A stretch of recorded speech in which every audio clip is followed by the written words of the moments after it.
আসসালামু আলাইকুম। তোমরা সবাই কেমন আছো? আশা করি আল্লাহর রহমত ও দোয়াতে তোমরা সবাই সুস্থ ও ভালো আছো। আর তোমাদের সকলকে আমার তরফ থেকে রমজান মোবারক জানাচ্ছি। আর সবাই সুস্থ ও সবলভাবে যার যা মনের ইচ্ছা কামনা এই রমজান মাসে রোজা রাখার মাধ্যমে যেন সকলের সব নেক ইচ্ছেগুলো পূরণ হয় ও যেন আমরা সবাই সুস্থ সবলভাবে আল্লাহর সব উপদেশগুলো আমরা সুস্থভাবে পালন করতে পারি। তো যাই হোক, আমি রিঙ্কি, নদিয়া জেলার ছোট্ট গ্রাম দীপচন্দ্রপুর থেকে তোমাদেরকে আমার আজকের নতুন আরও একটি ব্লগে স্বাগত জানাচ্ছি। আমার এই ব্লগটি তোমরা কালকেই পেয়ে যেতে। এটা হচ্ছে আমার রমজান মাসের প্রথম রোজার দিনের, কিন্তু আমি কালকে দিতে পারিনি কারণ আমাদের এখানে একটা 17+ বয়সের ছেলে আর কি, সে সুইসাইড করেছে আর মারা গেছে আর কি, মানে ওই প্রেম কাহিনীতে। তো যাই হোক, সে তো মারা গেছে, পাড়ায় মুডটা অ্যাকচুয়ালি অফই হয়ে গেছে, বুঝতেই পারছো। তো সেই কারণে আর কালকে আমি ব্লগটা ছাড়তে পারিনি।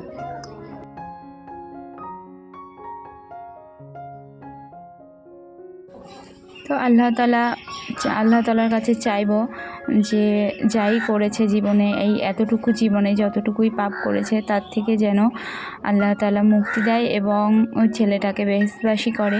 সে আমার পাড়ারই ছেলে আর কি। তো দেখে খুব খারাপই লাগছিল। আর 2 বোনের পর সে হচ্ছে ভাই, ছোট ভাই। তো সেই বাড়ির মর্মান্তিক পরিস্থিতিটা কেমন হতে পারে বুঝতেই পারছো। আর আমি যেহেতু এখন 2টো সন্তানের মা, তো অন্যের অনুভূতিটাও অবশ্যই মানে বোঝার মতো ক্ষমতা হয়েছে যে একটা সন্তান যখন 17 বছর মানুষ করা হয়, তাকে লালন পালন করা হয়, তো তারপর যখন সে মানে নিজের ভুল ডিসিশন এরকম নিজের আত্মীয় স্বজন মা আব্বা কারো কথা না ভেবে এক অন্যের মানে কারণে এরমভাবে চলে যায়, তো সেটা খুবই কষ্টকর।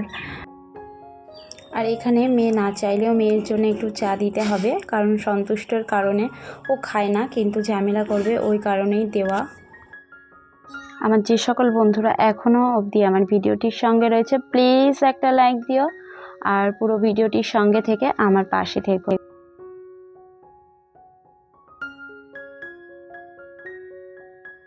তো আজকের ব্লগের প্রথমেই দেখতে পেলে যে আমি সকালে আর কি সকালের নাস্তায় ছেলে মেয়েকে আর কি করে দিয়েছি ব্রেকফাস্টটা। তো ব্রেকফাস্ট করার পর আর কি আমি চলে এসেছি দুপুরের দিকে রান্না বান্নায়। আর অল্প কিছু জিনিস আমি যেগুলো ফ্রিজে রেখে দেবো, তো সেইগুলোই তোমাদের সঙ্গে শেয়ার করছি। আমি বেশিরভাগটাই রাখবো হচ্ছে মশলা, আর এই যে মটর দেখছো আর ছোলাটা ভেজানো হয়েছে। তো এর মধ্যে কিন্তু আমার মা এসেছে, মানে ওই দুঃসংবাদটা শুনে আমার মাও এসেছে। তো আমার মাও অবশ্য আমাকে আমার কাজে হেল্প করছে। মা তো যতই হোক, মা তো মেয়ের বাড়ি এসে বসে থাকতে পারে না, মা তো অবশ্যই হেল্প করবে, এটাই স্বাভাবিক। তো যাই হোক, আমি এখানে এখন মটরগুলো ভেজানো ছিল আর সেগুলোকে ধুয়ে নিয়ে সিদ্ধ করতে বসিয়ে দিয়েছি।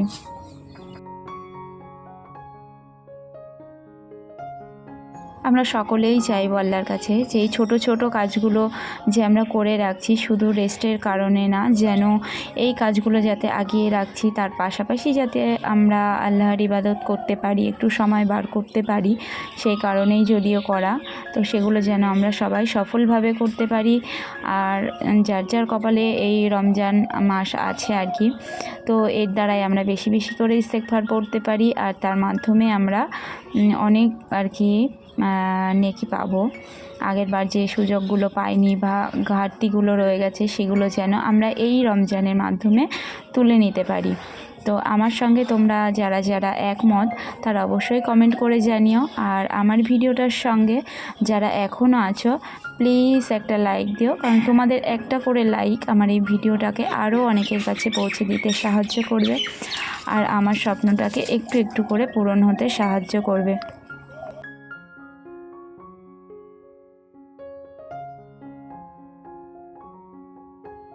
তো ওদিকে মটর সিদ্ধ বসিয়ে এদিকে আমি ব্রেডগুলোকে আর কি সাইডের ওই যে লাল লাল অংশ সেগুলো আমি কেটে বাদ দিয়েছি। ওটা বাদ না দিলেও হতো, বাদ দেওয়ার কারণ হচ্ছে কি, যাতে ব্রেড ক্রাম্বসটা আর কি দেখতে সুন্দর হয় আর সাদা হয়। তো সেই কারণেই তোমরা চাইলে কিন্তু যে কেউ যদি কেউ করতে চাও বা না জানো, বলবো না যে সবাই জানো না, কারণ আমার থেকে যারা অভিজ্ঞ তারা আরও ভালো কিছু বেটার জানো। কারণ এটা বলার কারণ হচ্ছে আমিও এক সময় ছিলাম, যখন আমিও ব্রেড ক্রাম্বস কী সেটাই জানতাম না, কি কাজে ব্যবহার করা হয় সেটা জানতাম না। তো তাদের আমার মতো যারা নতুন তাদের জন্যই বলা আর কি। তো যাই হোক, ওটা আমি সেঁকে নিয়েছি। ওটা আগেও তোমরা মিক্সচারে পেস্ট করে নিয়ে তারপর ভাজতে পারো।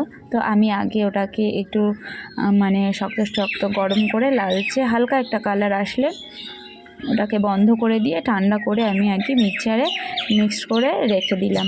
তো তারপরই আর কি মশলা এখানে করে নিচ্ছি পেঁয়াজ, আর এগুলো কিন্তু কেটে কুটে দেওয়াতে হেল্প করেছে আমার মা। আমি এখানে করছি কিন্তু নিচে আমার অফ ক্যামেরাতে আমার মা রয়েছে এগুলোকে হেল্প করার জন্য। তো মাও যেহেতু রোজা রয়েছে, তো খাওয়া দাওয়ার খুব একটা মানে হুটোপাটা কিছু নেই। তো আমি সেই সুযোগে রমজানের প্রথম দিনেই আর কি এগুলো করে রাখছি।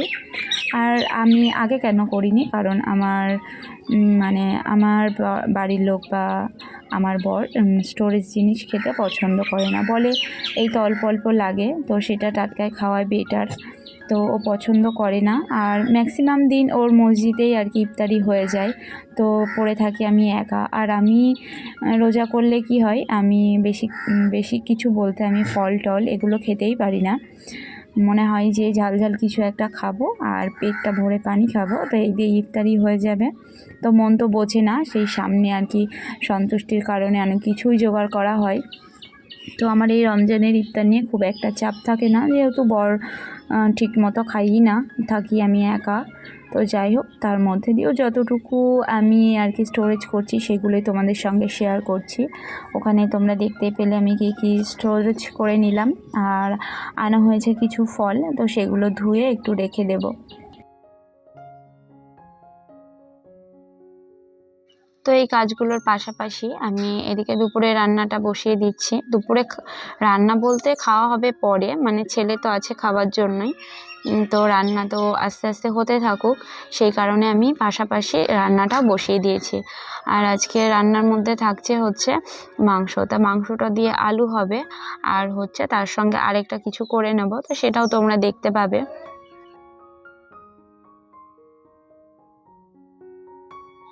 তো অন্যান্য বারের থেকে এবার কিন্তু রমজানের আবহাওয়াটা একটু অন্যরকম, মানে দিনে গরম লাগছে হালকা, আর রাত্রিবেলা কিন্তু ঠান্ডা হয়ে যাচ্ছে।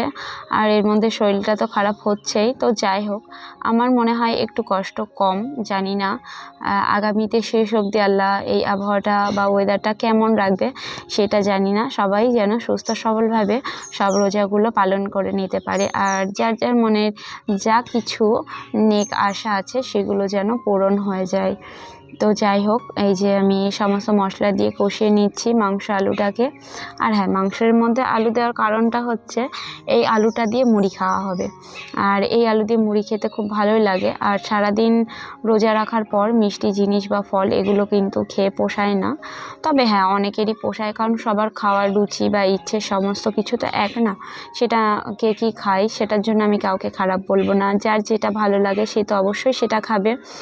আর এখানে হচ্ছে ওই যে মটর বসিয়েছিলাম সিদ্ধই, তো সেই মটরগুলোকে এবার ধুয়ে একটু পানিটা ঝরিয়ে নিয়ে তারপরে আমি রেখে দেব হচ্ছে কৌটো করে। তা ওদিকে কাজ টাজ সারতে সারতে আর যা কিছু বেসিংয়ে জমছিল সেগুলো কিন্তু আমি এর ফাঁকে ফাঁকে মেজে ধুয়ে নিচ্ছিলাম একটু একটু করে। তো মাংসটাও হয়ে গেছে, আর মটরের পানিগুলো ঝরিয়ে এখন আমি রেখে দেব এই যে এই ডাব্বার মধ্যে আর কি। তো থাক, আর একটু শুকিয়ে যাক আর কি, ঝরঝরে হয়ে যাক, তারপর ফ্রিজে রাখবো ক্ষণে। তো এরপর আমি চলে এসেছি হচ্ছে টমেটো নিয়ে, মানে কিছুটা আমি এখানে মিক্সড করেই রেখে দেব যাতে বার করেই রান্না করে নিতে পারি, আর কিছুটা আমি ওই কেটে গোটায় রেখে দিচ্ছি। যে সবগুলোই তো মিক্সড দেওয়া হয় না, হয়তো খাবার ইচ্ছে হলো, বা আমি যেমন মুড়ি দিয়ে আর কি শসা, গাজর, টমেটো, চানাচুর এগুলো দিয়ে বেশ ভালো লাগে আমার, তো সেইগুলোর কারণে কিছুটা আমি ওই গোটায় রেখে দেবো।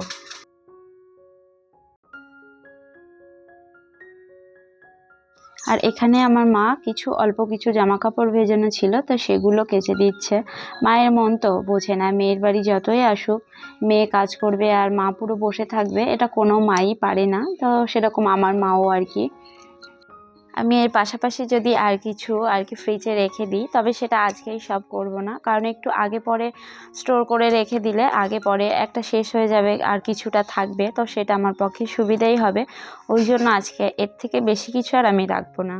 আমি এখানে 2 রকম ডাল, মসুর ডাল আর ছোলার ডাল আর কি ভিজিয়ে রেখেছিলাম, তো সেগুলোকে মিক্স করে রেখে দিলাম। আজকে আমি এভাবেই নর্মালি রেখে খাবো।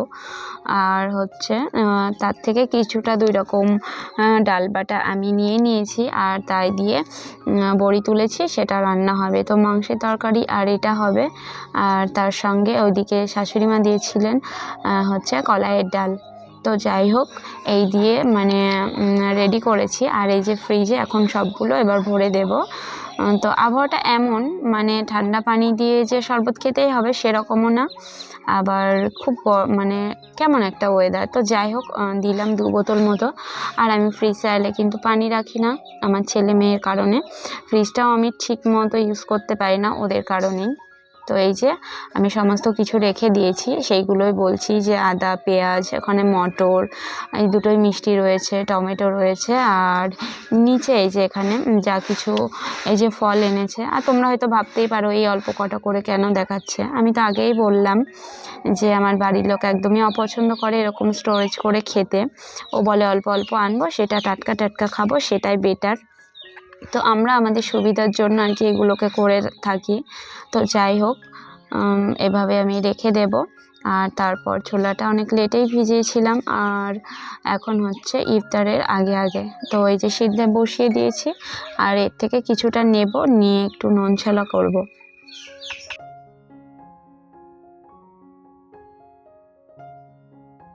এটা হচ্ছে একটা কার্যকরী টিপস, মানে এই যে চিনি গোলানো শরবত করা বা একটা বিশাল বড় ঝামেলা, এটা তোমরা চাইলেই মিক্সচারে আর কি পেস্ট করে রেখে দিও, কারণ এক নিমেষে কাজ হয়ে যাবে কোনো টেনশন হেডেক ছাড়াই। তো যাই হোক, তারপরে আমি ওখানে নুন ছোলাটা বসিয়ে দিয়েছি। আর আমার যেসব বন্ধুরা আমার ভিডিওটির সঙ্গে এখনও অবধি আছো, আমার এই কাজগুলোর মধ্যে কেউ যদি একটু মোটিভেট হয়ে থাকো, কারো যদি কোনো উপকার হয়ে থাকে, তার অবশ্যই আমাকে কমেন্ট করে জানিও। আর আমার ভিডিওটা যদি একটু বেশিই ভালো লেগে থাকে, তাহলে চাইলেই আমার চ্যানেলটিকে সাবস্ক্রাইব করে আমার পাশে থাকো। আর এই ইফতারি জোগাড় করেছি, আমার মা কিন্তু সেরকম কিছুই খায় না, আমার মাও মুড়ি কলা ভিজিয়ে খায় আর কি।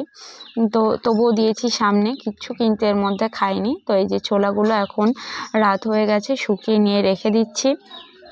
তো আজকের ভিডিওটা কিন্তু এই অবধি। যদি তোমাদের ভালো লেগে থাকে, আমার জন্য এবং আমার পরিবার সকলের জন্য দোয়া করো। তোমরাও সুস্থ ও সবল থেকো।